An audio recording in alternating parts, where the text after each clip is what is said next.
Okay, I forget how many I've done of these now, this Dakota. Um,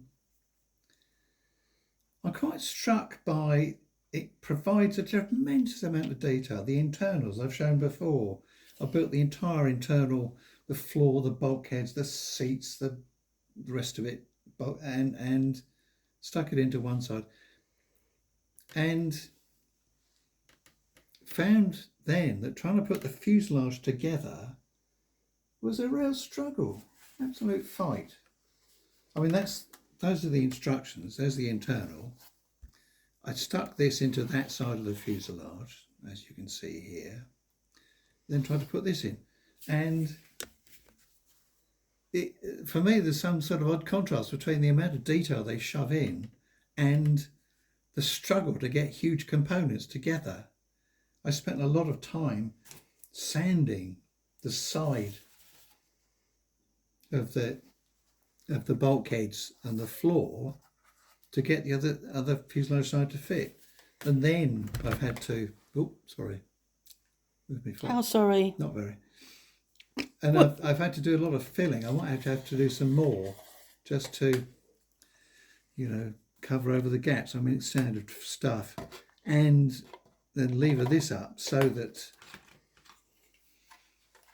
this will fit okay, because otherwise the two parts weren't going to meet.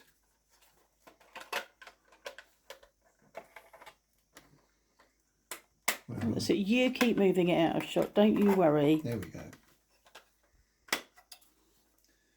So that's, I had to, stuff, cut pieces of plastic sheet under here and stack them to get that level, which it is pretty much. So it's getting there.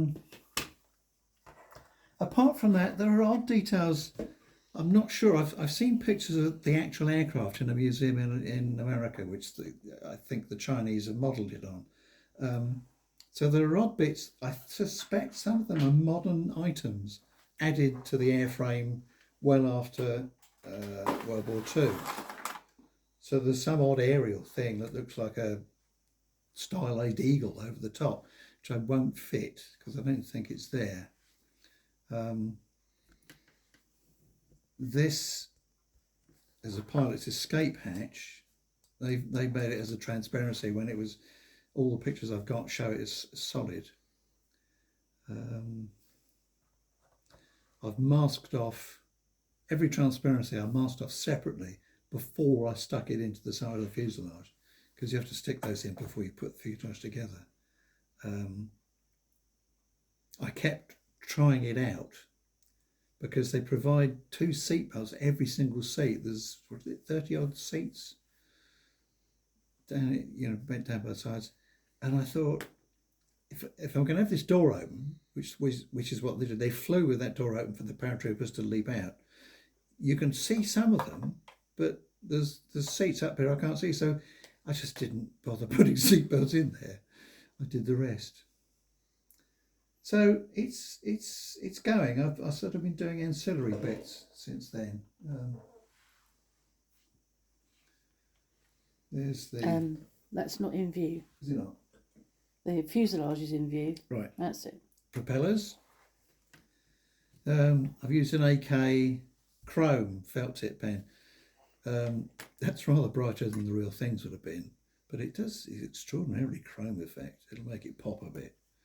And I sprayed the rest of those, just masked off the propellers once I've done them. So those have come out quite well. Undercarriage, I used the optional metal undercarriage members to, and the tyres are rubbery tyres. I don't entirely like them, but they do look, I suppose, realistic. Difficult to weather them enough. So it's going quite well. I'm sort of doing bits and pieces at the moment. Engines I've started on. Stuck on the inevitable cocktail stick. I will, once those have dried more fully, I'll put some sienna wash on it just to bring out the finning on the air-cooled fins on each cylinder before I stick those together. Because I've got to get the engines, the engine mountings and the bulkheads in one piece, and those look kind of complicated. Before I can stick these two sections together, it's got to fit in there, and I think I've got to fit those in before I clamp the top and bottom of that together. I will leave, as far as possible, I'll leave the engines out and have the bulkheads in there so that I can just mask that off sufficiently when I start spraying, which is coming up fast. I'm aiming to do, I've got a mix I made of my own for olive drab, notoriously variable colour. You know, it changed with weathering, it changed on who produced it, and so on and so forth. So I'll try and do different shades. I think some of the control surfaces, like the rudder here, I think was canvas, so it comes out a slightly different colour in view. Same with ailerons. So I'll do those a slightly different shade, and I think the outer wing panels, I'm going to make it look as if they come from another manufacturer somewhere else, brought in by road to be joined up to the fuselage, which is pretty much what would have happened. So I'll do those a slightly different shade as well. I'm also going to, what do they call it? Put lines down the panel lines underneath the paint. I might, there's a thought, I might undercoat it as well. I've been starting to use undercoat more often because it just helps blend things in a bit. Undercoat, then put panel lines in with a felt tip and spray over it so that they stand out a bit more. So that's progress. Oh, the other oddity was the tailplane. You can see that's a rubbery tailplane with two little tiny centre caps on each side. Yes? Well, you didn't give me a chance to focus on it, and you've put it down now, so I can't see it. Oh, there we go.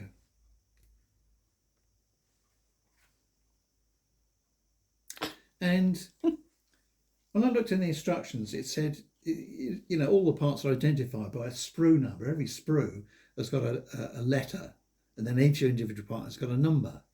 So it was labelled, what is it, E32 and E31 was what I was looking for. And I looked at have I still got it? Can't remember. Oh, I couldn't find it. I thought, no, I lost it. I must have cut it off and lost it. Damn. Started to think about scratch building, and I looked a lot more closely, and I looked in the instructions where they give you diagrams. Well, most of you will know this. Diagrams of what parts are where. It didn't show these parts E whatever and E thing at all. And I thought, I'm sure I've seen something like that on a completely different sprue. And I looked at it carefully on the other sprue, and I thought, yep, those are the ones. It actually gives you two sets because there's two identical sprues. So those are the ones that match. So they just misidentified the location and everything. But anyway, there you go. So developing quite well. I'm sort of getting quite happy with it, really. Okay, so next time, let me show you. It does fit in rather well, I think. There. Rotating tail wheel.